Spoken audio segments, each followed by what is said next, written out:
Isaías, capítulo 59, vou ler o versículo 1. Vejam, o braço do Senhor não está tão encolhido que não possa salvar, e o seu ouvido tão surdo que não possa ouvir. Mas as suas maldades separaram vocês do seu Deus. Os seus pecados esconderam de vocês o rosto dele, e por isso ele não os ouvirá. Olha o que diz aqui. Vocês estão se perguntando por que Deus não os salva? Ou por que vocês não podem ser salvos? A mão de Deus não é tão curta que ele não possa salvá-lo, ou tão surdo para que ele não possa ouvir suas orações pedindo salvação. Então o que é? Versículo 2. Mas as suas maldades separaram vocês do seu Deus. O que isso significa? Se derem uma olhada aqui, suponha que este seja Deus, e este aqui sou eu.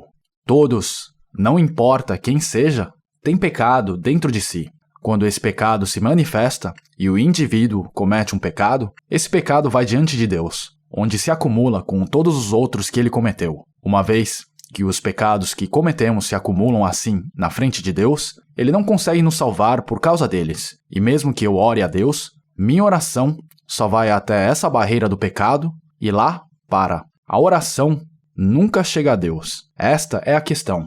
Particularmente, quando se trata desses versículos, em Isaías, capítulo 59, as pessoas que dizem crer em Jesus nos dias de hoje tendem a ler as palavras, mas não pensam sobre o que estão dizendo.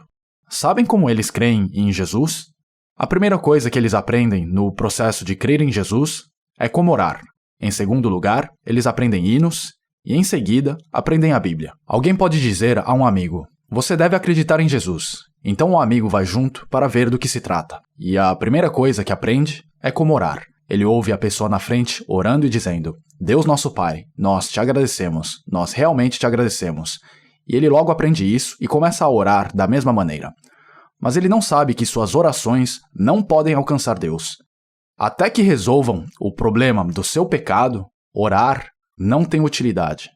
Por favor, reservem um momento para pensar sobre isso. Talvez tenham feito muitas orações até agora, mas vocês tinham resolvido completamente o problema do seu pecado antes de começar a orar? Ou apenas têm orado, mesmo existindo o problema do seu pecado? Se tem orado, mesmo que seu pecado ainda esteja lá, diante de Deus, todas essas orações foram em vão.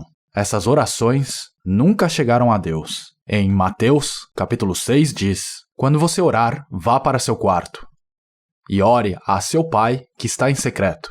Não fiquem sempre repetindo a mesma coisa como fazem os pagãos.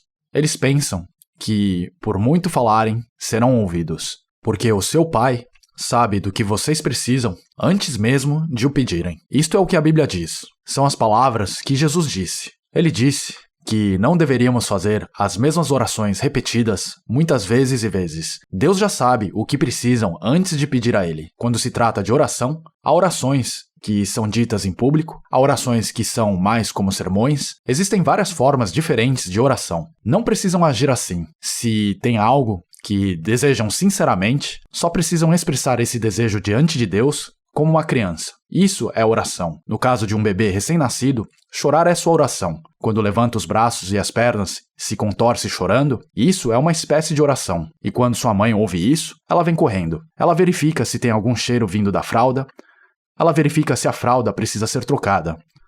Ou ela tenta amamentar o bebê no caso de estar com fome. Chorar é a oração do bebê. Então, quando a criança cresce um pouco, pode ir até o pai e dizer: Pai, eu preciso comprar algo para a escola. Mas suponha que o pai da criança fosse o presidente do seu país.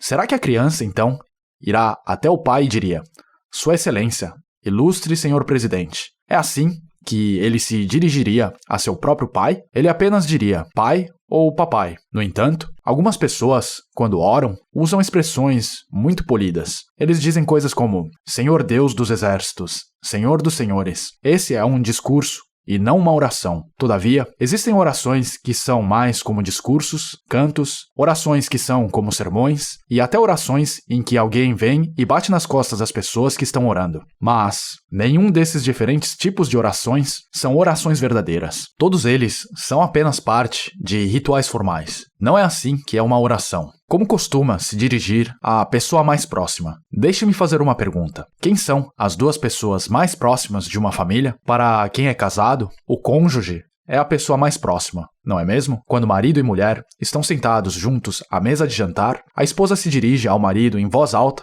usando expressões como meu marido, presidente mais honrado de tal e tal empresa. Será que ela vai fazer isso? Não. Eles falarão suavemente uns com os outros para que os outros ao redor não ouçam o que estão dizendo. A oração é uma conversa entre Deus e uma pessoa que tem a verdadeira vida dentro de si. Claro, se você está liderando orações em público, precisa falar alto o suficiente para que todos ouçam. Mas tem algo muito errado na forma que as pessoas em geral entendem em como a oração deve ser. Formalidades cerimoniais, como cantar ou recitar a oração do Pai Nosso, se infiltraram nas igrejas cristãs em geral e, portanto, o conceito de oração foi corrompido. Não é assim que a oração deve ser. As pessoas dizem que orar é como respirar. Deixe-me fazer uma pergunta. São pessoas vivas que respiram ou pessoas mortas que respiram? Preciso perguntar? Já viu um cadáver respirando? Se orar é como respirar, as pessoas que estão vivas respiram automaticamente. Se orar é o mesmo que respirar, uma vez que você é salvo e o problema de seus pecados foi resolvido, você automaticamente orará a Deus. Você se encontra orando automaticamente e naturalmente. Mas, se não é salvo e seus pecados estão bloqueando o caminho, pode orar cantando, ou discursando, ou predicando, nada disso será útil. Se algum de vocês tem o hábito de orar até agora, por favor, pensem nisso muito profundamente. Pergunte a si mesmo se Deus realmente ouviu suas orações. Se nunca houve um tempo em que o problema do pecado entre você e Deus foi completamente resolvido, você pode assumir que Deus nunca ouviu suas orações.